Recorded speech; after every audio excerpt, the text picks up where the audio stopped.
کہتا ہے کہ اب شام کو الف نہیں بلکہ الہام بن کر آنا، آج کی تقریب صرف تمہارے لیے ہوگی، میں چاہتا ہوں کہ آج تم اپنی اصل پہچان کے ساتھ میرے سامنے آؤ۔ یہ سن کر الہام کے چہرے پر مسکراہٹ آ جاتی ہے اور وہ خوشی خوشی تیاری کرنے چلی جاتی ہے۔ اسی دوران سیحان اپنے والد غازی یوسف کے گھر پہنچ جاتا ہے۔ غازی یوسف اسے دیکھتے ہی نہایت سنجیدگی سے کہتا ہے کہ تمہیں شاید اندازہ نہیں ہے کہ تم نے کتنی بڑی مصیبت اپنے سر لے لی ہے۔ ولید خان کوئی عام آدمی نہیں تھا، وہ لالا کا بیٹا تھا۔ اگر لالا کو یہ حقیقت معلوم ہو گئی وہ تمہیں کبھی بھی معاف نہیں کرے گا اور ہر قیمت پر تم سے بدلہ لے گا۔ سیحان سکون سے اپنے والد کی بات سنتا ہے، پھر جواب دیتا ہے کہ مجھے اپنے فیصلے پر کوئی افسوس نہیں، میں نے ایک ایسے انسان کو روکا جو بے گناہوں کی زندگی برباد کر رہا تھا۔ اگر یہی حالات دوبارہ بھی سامنے آئے تو شاید میں پھر بھی یہی فیصلہ کروں گا۔ غازی یوسف گہری سانس لیتا ہے اور کہتا ہے کہ تمہاری نیت اپنی جگہ درست ہو سکتی ہے، لیکن اب تمہیں بہت احتیاط سے رہنا ہوگا۔ آج کے بعد زکریا ہر وقت تمہارے ساتھ رہے گا، کیونکہ مجھے یقین ہے کہ لالا جلد تم تک پہنچ جائے گا اور اسی دن بہت ہی بڑی جنگ شروع ہو جائے گی۔ ادھر لالا کے آدمی ہر طرف سیحان کی تلاش میں پھیل چکے ہوتے ہیں۔ لالا کا غصہ ہر گزرتے لمحے کے ساتھ بڑھ رہا ہوتا ہے۔ وہ اپنے ساتھیوں سے صاف کہہ دیتا ہے کہ آج کوئی غلطی نہیں ہونی چاہیے۔ اگر سیحان ہاتھ سے نکل گیا تو پھر اسے پکڑنا آسان نہیں ہوگا۔ دوسری طرف سیحان کو اندازہ ہو چکا ہوتا ہے کہ حالات پہلے جیسے نہیں رہے۔ وہ زکریا کی باتوں کو یاد کرتا ہے اور اسے محسوس ہونے لگتا ہے کہ شاید واقعی کوئی بڑا خطرہ اس کے قریب آ چکا ہے۔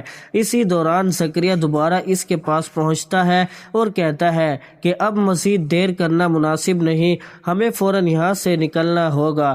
ادھر الہام بے چینی سے سیحان کا انتظار کر رہی ہوتی ہے۔ اس کے دل میں عجیب سا خوف بیٹھ جاتا ہے، جیسے کوئی بڑا حادثہ ہونے والا ہے۔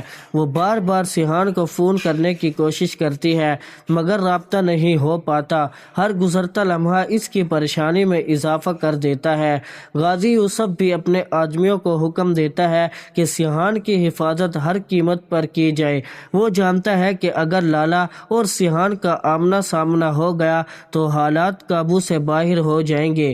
وہ خود بھی گھر سے نکل پڑتا ہے تاکہ وقت رہتے معاملہ سنبھل سکے۔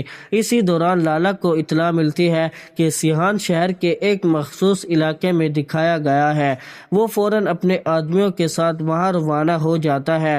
دوسری طرف زکریا سیحان کو محفوظ مقام پر لے جانے کی کوشش کرتا ہے، لیکن اسے محسوس ہوتا ہے کہ دشمن ان کے قریب بہت ہی زیادہ جلد آ چکے ہیں اور بہت ہی قریب بھی پہنچ چکے ہیں، جہاں وہ سیحان کو یہی کہتا ہے کہ ہمیں جلد سے جلد یہاں سے نکلنا ہوگا۔ جیسے ہی وہ لوگ نکلتے ہیں تو لالا بھی ان کے سامنے آ جاتا ہے۔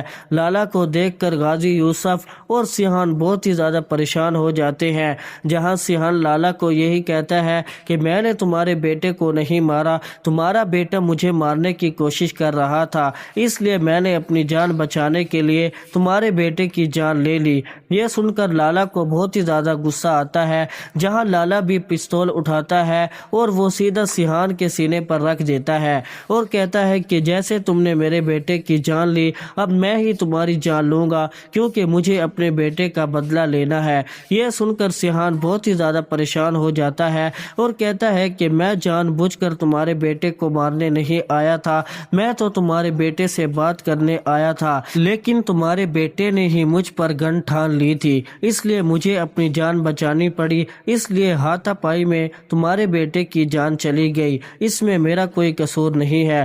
جہاں لالا بھی غصے میں آ جاتا ہے۔ تو آپ کو کیا لگتا ہے، کیا اب سیحان مر جائے گا؟ کیا غازی یوسف اپنے بیٹے کو بچا پائے گا؟ کیا اب الہام اپنی محبت کا اظہار کر دے گی سیحان سے؟ آپ کی اس میں کیا رائے ہے؟ اپنی رائے کمنٹس میں ضرور بتائیں۔ اگر آپ کو یہ ڈرامہ بہت ہی زیادہ اچھا لگتا ہے تو لائک کریں، چینل پر اگر نیو ہے چینل کو سبسکرائب کرنا نہ بھولیں۔